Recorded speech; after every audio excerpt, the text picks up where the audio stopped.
Nous sommes à Fuding, dans le nord-est de la province chinoise du Fujian. Entouré de montagnes sur 3 côtés et de la mer sur l'autre côté, ces conditions géographiques font de Fuding l'endroit où l'on cultive et produit le meilleur thé blanc de Chine. Nous menons une gestion à la source. La coopérative fournit aux cultivateurs de thé des conseils techniques. Nous leur disons qu'ils ne peuvent pas utiliser de pesticides chimiques, qu'ils doivent utiliser des agents biologiques pour garantir la sécurité alimentaire. Nous gérons tout cela comme une éco-industrie, en appliquant des engrais organiques partout, en remplaçant les pesticides et les engrais chimiques par des engrais organiques. Si on remonte dans le temps, le thé blanc produit à Fuding avait été exporté en grande quantité à travers le monde via la route maritime de la soie. Aujourd'hui, les cultivateurs du thé de Fuding souhaitent amener le thé blanc à encore davantage de pays et régions, et notamment aux pays partenaires de l'initiative La Ceinture et la Route, dont la plupart ont aussi une culture du thé. L'une des premières destinations est le Moyen-Orient. Le gouvernement a récemment organisé une délégation regroupant les entreprises pilotes de production du thé à Fuding. Nous sommes restés 5 jours à Dubaï pour y présenter le thé blanc de Fuding et la culture du thé de la Chine. Nous avons combiné notre thé blanc avec du lait de chamel à Dubaï, ce qui nous a valu l'approbation et les faveurs de nombreux habitants des Émirats arabes unis.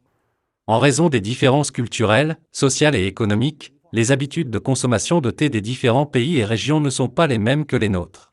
Ainsi, sur la base de la diffusion et de la promotion de la culture traditionnelle, nous devrions nous appuyer sur l'innovation, nous mêler à leur culture et trouver le mode de vie et de consommation de thé le plus apprécié, ce qui nous aidera à élargir notre part de marché dans le monde. Nous avons de nombreuses perspectives de coopération avec les pays du Moyen-Orient et certaines entreprises ont déjà conclu des accords de coopération avec des partenaires à Dubaï. Se faire des amis grâce au thé ou encore s'entendre harmonieusement autour d'une tasse de thé sont de vieux dictons chinois qui montrent le rôle indispensable du thé dans le rapprochement des gens. Le thé incarne également l'esprit d'une communauté de destin pour l'humanité, un concept formulé par la Chine il y a 10 ans. Je pense qu'il est plus utile de permettre à un plus grand nombre de personnes de ressentir la culture chinoise qui existe dans cette tasse de thé. Le thé n'est pas seulement une boisson saine, c'est aussi une présentation de la culture qui consiste à rencontrer des amis autour d'une tasse de thé. Lorsque le thé se répand dans le monde, je pense que c'est la même chose que la culture chinoise qui se répand dans le monde. Notre thé chinois doit être normalisé aujourd'hui, de sorte qu'il soit plus simple et plus pratique de boire du thé. En outre, nous devrions emprunter la voie d'une création de marque, afin que le monde puisse comprendre la culture chinoise du thé. Pour le thé blanc de Fuding, c'est le meilleur moment pour commencer à explorer de nouveaux horizons.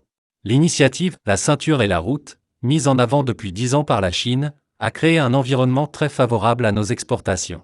Notre gouvernement envisage d'introduire des politiques de soutien pour encourager les entreprises de thé à ouvrir des vitrines pour faire découvrir le thé blanc de Fuding aux pays du Moyen-Orient et à d'autres pays et régions où l'initiative La Ceinture et la Route est en cours de mise en place, afin d'élargir la base des consommateurs de thé blanc de Fuding et de thé chinois.